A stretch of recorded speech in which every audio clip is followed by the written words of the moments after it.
दोस्तों, एक तरफ भारत ने बांग्लादेश के बॉर्डर पर घेराबंदी शुरू कर दी है, साथ ही 80% फेंसिंग का काम भी पूरा कर डाला है, तो वहीं दूसरी तरफ बांग्लादेश की राजधानी ढाका में फिर से हंगामा मचा हुआ है। हजारों टेक्सटाइल वर्कर्स सड़कों पर उतर आए हैं, फैक्ट्रियों को आग के हवाले कर रहे हैं और पुलिस से झड़पें हो रही है। इस बार बवाल की वजह है बांग्लादेश की सबसे बड़ी टेक्सटाइल कंपनी बेक्सिमको का बंद होना। सरकार ने कंपनी की 170 में से 136 फैक्ट्रियों को स्थायी रूप से बंद करने और 32 को नीलाम करने का फैसला किया है। इससे करीब 40,000 लोगों की नौकरियां चली गई, जिससे पूरे देश में गुस्सा भड़क गया है। अब सवाल ये उठता है कि क्या बांग्लादेश की टेक्सटाइल इंडस्ट्री पूरी तरह खत्म होने के कगार पर है। बांग्लादेश की टेक्सटाइल इंडस्ट्री दुनिया भर में मशहूर रही है। बड़े बड़े विदेशी ब्रांड्स यहां से कपड़े खरीदते थे, जिससे देश को भारी मुनाफा होता था। लेकिन पिछले कुछ सालों से बांग्लादेश की टेक्सटाइल कंपनियां कर्ज में डूबती जा रही थी। बेक्सिमको, जो कि बांग्लादेश की सबसे बड़ी टेक्सटाइल कंपनी थी, इस पर 3400 करोड़ टका का कर्ज था। इसमें से 197 करोड़ टका डिफॉल्ट लोन बन चुका था। सरकार ने इसे टेक ओवर कर लिया और दिवालिया घोषित कर दिया। इसके बाद ही बांग्लादेश में विरोध प्रदर्शन शुरू हो गए। 21 दिसंबर 2024 को पहली बार वर्कर्स ने धरना किया, लेकिन सरकार ने ध्यान नहीं दिया। 24 जनवरी 2025 को 11 किलोमीटर लंबी मानव श्रृंखला बनाई गई।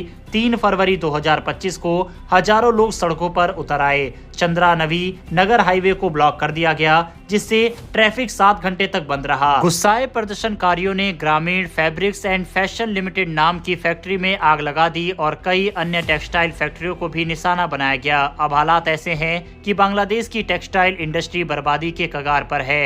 रिपोर्ट्स के मुताबिक अगस्त 2024 से अब तक 800 से 1000 छोटी टेक्सटाइल कंपनियां बंद हो चुकी है। टेक्सटाइल इंडस्ट्री बांग्लादेश की जीडीपी का 85% हिस्सा है, इसीलिए इस संकट का असर पूरे देश की अर्थव्यवस्था पर पड़ रहा है। बांग्लादेश की टेक्सटाइल इंडस्ट्री की गिरावट का सीधा फायदा अब भारत को मिल रहा है। तमिलनाडु, पंजाब और गुजरात जैसे टेक्सटाइल हब को नए ऑर्डर्स मिलने लगे हैं। उत्तर प्रदेश में हजारों करोड़ का नया इन्वेस्टमेंट होने की उम्मीद है। सूरत अब रेडीमेड गारमेंट के नए हब के रूप में उभर रहा है। विदेशी कंपनियां जो पहले बांग्लादेश से कपड़ा मंगवाती थी, अब भारत से ऑर्डर करने लगी है। इसका मतलब यह है कि भारत के टेक्सटाइल उद्योग को बांग्लादेश की इस गिरावट से बड़ा फायदा मिलने वाला है। टेक्सटाइल इंडस्ट्री के संकट के अलावा बांग्लादेश में धार्मिक तनाव भी बढ़ता जा रहा है। शेख हसीना के इस्तीफे के बाद बांग्लादेश में हिंदू समुदाय पर हमले बढ़ गए हैं। मंदिरों पर हमले हो रहे हैं, हिंदुओं के घर जलाए जा रहे हैं,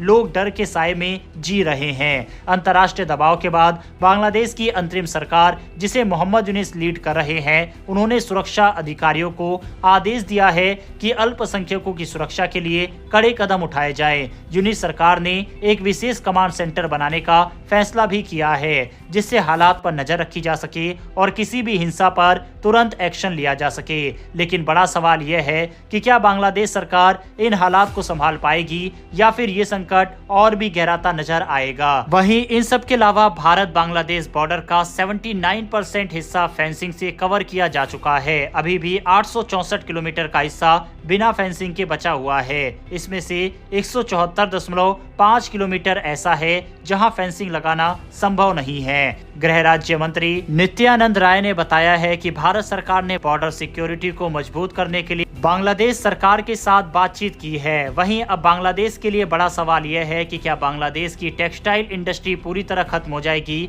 अगर सरकार वर्कर्स की मांगों को मान लेती है तो शायद हालात सुधर सकते हैं, लेकिन अगर सरकार ने कोई ठोस कदम नहीं उठाया तो ये संकट और गहराएगा। बांग्लादेश का सबसे बड़ा ट्रेड पार्टनर यूरोप और अमेरिका है। अगर वहां से ऑर्डर बंद हो गए तो इंडस्ट्री को उभरने में कई साल लग सकते हैं। अब देखना ये होगा कि क्या बांग्लादेश सरकार इस संकट से निकलने के लिए कोई बड़ा कदम उठाती है या फिर भारत इस मौके का पूरा फायदा उठाकर अपनी टेक्सटाइल इंडस्ट्री को नई ऊंचाई पर ले जाता है। आपको क्या लगता है, क्या बांग्लादेश सरकार टेक्सटाइल वर्कर्स की मांगों को मानेगी?